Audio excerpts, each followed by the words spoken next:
OK ľudia, vás vítam od dnešného videa z hry My Hotel a dneska je to druhá časť. Nenatáčal som a hral ešte dneska a kúpil som si takýto koverec lietajúci, čo mi má pomôcť ako hýbaním. Teraz kúpujem ďalšie vecka, lebo som sa level upnul. Natáčal som video aj teraz, ale sa mi vymazalo. Takže musím mať znova točiť, ale to nevadí, lebo ja rád natáčam. Takže no, ja to zatiaľ strihnem, ja idem zatiaľ doniesť potrebné veci, čo potrebujú ľudia a ozvem sa vám čo najskôr.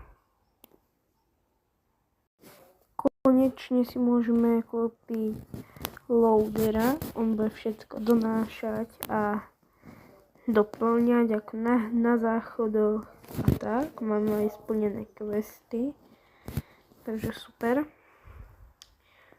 Tu si vezmeme peniaze. Sorry, že som hral v off-screene, ale aby to bolo zaujímavejšie, tak som dačo nahral. Hitol som aj level 3 a uvidíte čo všetko ešte. Len upozorňujem, toto video bude kratšie,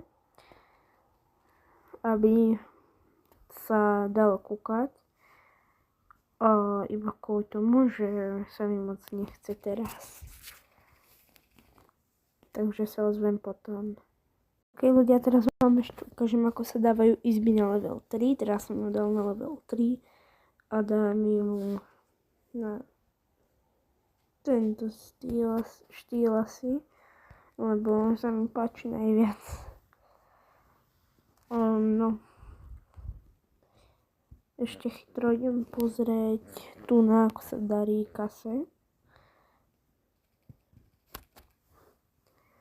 Ešte idem dať chytro kúpiť a môžeme asi ukončiť video, lebo fakt neviem čo už robiť.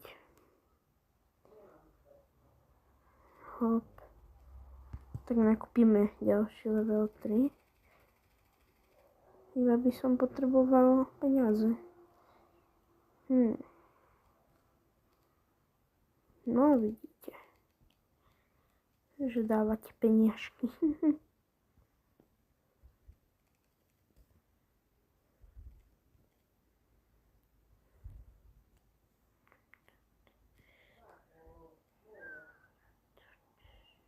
Dobre, takže kupujeme level 3. Máme tam toto. Reklama. OK. No. To je asi pre toto video všetko a ja sa teším, keď sa uvidíme pri časti 3. Čauko.